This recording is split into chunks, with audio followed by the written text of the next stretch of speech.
So where are we today on Zambo Television? Driving through the west end of Glasgow. Now I found a channel on YouTube that I like. It's called Paul and Fiona, I think. I may have pronounced Fiona's name wrong. And Paul's channel is mainly driving through various areas in Glasgow, and it shows you the passion I've got for the city. I drive through the streets of Glasgow all the time, and at night I switch on his videos and watch him driving through Glasgow. So the two of us have hooked up, followed each other. It's the wonder of YouTube again, isn't it? I've not hooked up with Paul yet. Hopefully if we get a bit of time we can get together and have a chat. Paul drives about Glasgow and just shows you the sights and sounds and different bits and bobs and stuff. And we've hooked up in the comments, and this kind of stuff could be a really useful historical record, couldn't it? In 100 years' time, if you were wanting to look at my phone's went. Why is that? Why is my phone went crap? Because it's a crap phone. Well, this isn't a very good historical record, is it? What I was going to say was, in 100 years' time, if you wanted to see what people in Glasgow were wearing, what cars they were driving, what condition the roads of the city were in, da-da-da-da-da, these little gonzo videos could be really handy, couldn't they? To a student studying history, or maybe my doppelganger from the future. Because I love watching Victorian footage of the shipbuilding and the Georgian and Elizabethan stuff, and to see the might that Glasgow once had. What was it? The UK, the Great Britain. I don't think there's very much great left about Britain, but Great Britain before about 1940 or 1950s. Was the biggest maritime nation on the planet. We had the largest navy, largest commercial maritime fleet in the world. And guess what? 42% of all the ships built, oh he's cheeky, 42% of all the ships built in the UK were built in Glasgow. And considering how massive a maritime fleet we had, that's a remarkable statistic. If you then throw in the St Rollo Locomotive Works in, I don't know the area, St Rollo I suppose, Springburn, built 75% of all the steam locomotives in the world. Outside of North America, they built their own. 75% of all the steam locomotives in the world were built in the St Rollo Steel Works in Springburn in Glasgow. 42% of the UK's maritime, commercial and navy fleet were built in the River Clyde. These are remarkable statistics. Scotland built, we had the steel, we had the iron ore, we had the coal, and we had the skill set and workers. In fact, probably a lot of these houses about here were for merchants and engineers and people that worked in the shipbuilding and steel industry, because if you think about the value of how much does a ship cost today, it must have been relatively similar back in the day in Scotland. So we've lost an awful lot, haven't we? It's just insane. Imagine letting all that stuff slip through your fingers. It's just capitalism going bonkers. And if anything the past year has taught us with the conflict in Europe, it's the ability to manufacture steel and some level of self-sufficiency in food production and manufacturing is absolutely critical. The whole sort of Japanese, American just-in-time management thing, I mean, it's really efficient, it's great. You get lots of different businesses supplying the right seats for the right car, or the right bumper at the right time to the right factory. It's fantastic, and there was a European-wide networking infrastructure. However, with Brexit, I would imagine a lot of that stuff has been kiboshed into the long grass. So we've lost so much, haven't we? I honestly think rebooting at steel manufacturing in Scotland may not be a bad idea, considering we have, there's enough coal in Scotland to power the UK for 300 years. There's enough coal in the UK to power the UK for about 2,000 years. So I suppose the next thing we could talk about is the energy crisis. I work, my daughter works and my wife works, and we're sitting in the house and we're paranoid about switching on the heating. I don't know who that helps. Does it help the British government? Does it help the Scottish government? Does it help the energy companies who are absolutely sticking it into our backside? You know, it's really strange times we're living through, because if we throw modern Scotland into the loop, Scotland is possibly the most energy rich country in Europe.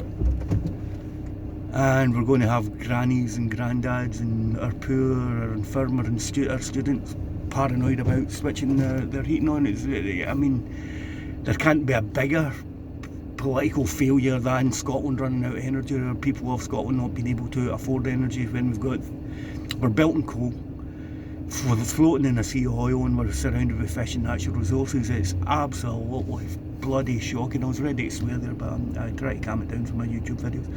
So, in fact, there has been a bigger diplomatic failure than Scotland running out of energy, hasn't there? That's the war in the Ukraine, which is absolutely bonkers. Could you imagine being Ukrainian just now? The Russian military have been hitting electricity transformers in something like 40% of the countries without usable electricity. It's not until you don't have this stuff that you realise how important this stuff is, you know. So my heart absolutely breaks for the people of the Ukraine. What a present the Russian government are giving them for Christmas, eh? My goodness, freezing to death in cold broken cities. So that's a bigger diplomatic failure, but that was a bit of a, was that a segue you call it? One thing leads into another. Anything else we can talk about? The lack of energy in Scotland, I mean, that's get rid of every politician in the UK and start from scratch again, isn't it? We need a real rethink about that. I think I've made my views on it quite clear.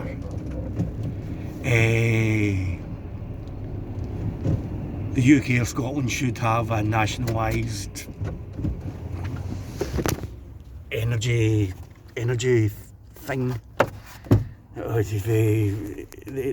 The energy structure in the UK should belong to the people of the UK. Is that communism, socialism? No, it's common sense, isn't it?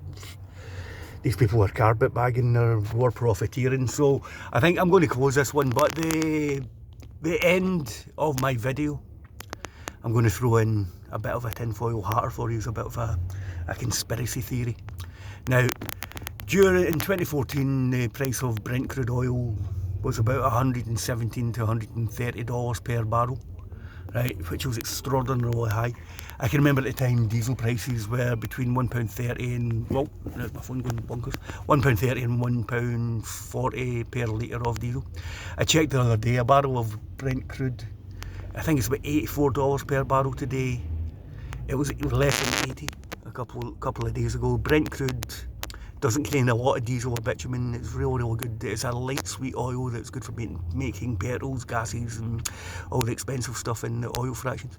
So the conspiracy theory, right, if Brent crude has dropped to $80 a barrel, that should mean that diesel should be around about £1 a litre or that. Why isn't it? Here's my theory. I think covertly European diesel supplies are being marshalled, pointed in the direction of the Ukrainian military so they can fight the Russian Federation. So I think that's why, even though the raw price of diesel, oil is low just now, we're still paying a fortune. They're getting us to fund the Ukrainian war via the petrol pumps and our vehicles.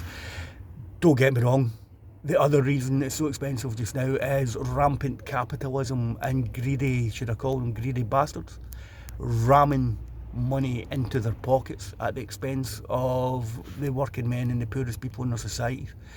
If you're making £100,000 a year, you are not caring about your energy bills going up or down. If you're the average Joe in the street of what is it, the Americans call it, the Kansas City milkman, if you're just a guy like me cutting about in an old van, just wanting to pay my bills and get on with my life, energy bills are eye-watering. I mean, it's absolutely shocking. And what's the British government's answer to this? They're making a fortune in tax. They're loving it, aren't they? They're not caring. The obvious thing to do, and I've said this in other videos as well, obvious thing to do in my books, tax the energy companies out of existence. They're robbing us. They're robbing us blind. And it's affecting the poorest people in our society. At some point the government has got to say, enough. You tax them out of existence, nationalise a lot of it, then that gives us some kind of energy security. Another thing appeared the other day that I read about, which makes me absolutely raging. Britain is about to start importing American liquefied natural gas, and it's 4 times as expensive as the natural gas we got this time last year. The American government are sticking it into our backsides, man. They are the ultimate war profiteers, aren't they? When you think about, again, you think about the conflict in Ukraine, how much does a tank cost? $7 million? They're getting blown up all over the place. See 100 of them gets taken out. $700 million worth of tanks, right? What do tanks run on? What do aeroplanes run on? It's paraffin and diesel fuel, isn't it? There is no bigger racket in history than a war. And we are seeing a really nasty one happening just now. And again, my gut feeling is we are paying for it through our energy bills. It's got to stop. The poor souls in Ukraine, my God, could you imagine living there just now? Every week or so the Russians are firing 100 cruise missiles at the Ukrainian energy system. That appears to be they sit back and see what happens for another week, then they're going to do the same thing. So I've said it from minute one of day one about that conflict. Instead of ramping up the ante, instead of the sanctions against Russia, instead of flooding the place with weapons, we need to negotiate a ceasefire with them. We need to stop this madness immediately. And what should we be supplying Ukraine with? Well, the Russians have just blown up all their transformers for their energy system. We should be sending teams of engineers in there with transformers to try to get that booted up. What did the Russians want? They didn't want nuclear weapons on their border. Do a deal with them. We pull back the nukes, we pull back NATO, but we're allowed to get in there and help the Ukrainians. What a Christmas present that'd be for the poor people. So there we go. A few different bits and bobs, no Zambo television, Scotland's engineering heritage, the theft of Scotland's energy resources, and the way our governments are funding a horrific war. The Ukrainians, I've said this from minute one of day one as well, the guys are fighting like lions. The hardest army in the world just now is possibly the Ukrainian military, man. They're fighting like, I mean, they've taken on the might of the Russian Federation. So, you know, Russia starts firing cruise missiles about, the Russians are good at war, the Ukrainians are holding their own. The poor men, they've got everything to be proud of and nothing to be ashamed of. So stop it. Alrighty. Right, bye bye.